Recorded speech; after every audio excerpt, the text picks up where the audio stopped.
Good evening guys. Few days na ngayong weekend. Bagyong ano ngayon, no? Bagyo ngayong panahon. Magkakaroon kami na may sinalihan kaming endurance, semi-endurance, parang fun ride lang siya sa Metimonan. Ngayon, nagpe-prepare ako. Yan na natin kung ano yung mga pine-prepare natin. Guys, papalit na tayo ng na brake pads. Sa harap medyo makapal, pero guys, tingnan nyo to sa likod ko. Buti na lang manipis na, konti na lang, baka bakal sa bakal na to. And syempre planning palitan tong sa may auxiliary. Hindi ko alam kung aabutin ng gabi yung ride. Alam ko mag-start siya na madaling araw. So yun, gagamitin kong leg bag kasi lagi ako may may bag para sa phone ko. Yan. Laging may bag. Sana talagang waterproof siya. Sa panahon ngayon, hindi kasi pwedeng ilagay yung at least ito madaling tanggalin. Kung gagamitin ko pa rin yung bag ko, yung belt bag na hindi waterproof, mahirapan ako ikalasin, tas kabit. Hindi kagaya nito, madaling tanggalin. Just in case na kailangan ko mag raincoat, madali siyang tanggalin, madali siyang ikabit. Ngayon sa helmet naman, actually ito, may dalawa akong option.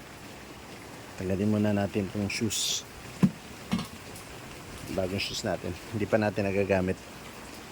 Itong isa kasi, ito na yung ginagamit ko ngayon guys, itong Spider. Magiging difference lang kasi ito, ito kasi, ito na yung ginagamit ko. Dati kasi ito, itong KYT, nakakabit sa kanya pang cardo, yan, cardo. And dito sa sa Spider, lang, Fleetcon. Kaya medyo nag-aalangan ako. Ito kasi modular. Ito naman lang siya, pang enduro. Hindi ko alam bakit guys, hindi ko alam kung sino gumagamit sa inyo ang KYT. Kung tingnan nyo yung rubber, nagawa na to, na repair na ng tropa, kinabit na ng tropa, natatanggal siya. Although okay naman yung aerodynamics pag mabilis. Malalaman mo pag mabibilis ka na pag sumusobra ka sa 130. Ito nagre-react yung nagbabibrate. Actually ito rin naman, kaya malalaman mo kung gaano ka nakabilis. Ang difference ng advantage ng modular kasi, pag mainit, minsan parang feeling ko ang hirap huminga. Inaangat ko na, parang hindi ko alam kung napaganda nga na experience ko yung modular. Kaya ako bumili ng modular pala, kasi nung dati na traffic ako sa Pasig. Grabe, ang tagal. Parang ang init, parang gusto kong hubarin yung helmet ko dahil parang feeling ko hindi ako makahinga. Hindi kagaya nitong sa modular, pagka naramdam mo kang ganun, inaangat ko lang siya, dali siyang iangat. Yan. So makakahinga ka na ng maluwag. Yan. Okay. So yun guys, yan, shoes natin. Shoes, jacket, naka-ready na rin. Tsaka raincoat para just in case. And yung helmet, pagpipilian pa kasi kasama ko, baka nakuno man naka-cardo.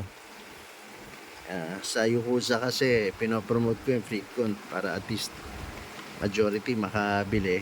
And hindi siya ganun ka-pricey. Ang nakita ko lang sa experience ko lang sa Fleetcon, may nakasabay ka nakakagaya rin nun, ang bilis mag-connect. Maganda lang, nagchichikahan kayo. Hindi nyo kailangan magsanyasan. Pwede kayo magbatian online. Okay, so yun ang unang preparation natin para sa event. Atimunan. Tingnan natin video natin sa weekend. And sana hindi na tumuloy-tuloy yung bagyo. Para pag natuloy, hindi rin delikado. Diba? Kasi may portion doon maputik. Lalo na may mga ginagawang bypass. Okay, kita-kits tayo weekend. Thank you guys. Thank you for watching.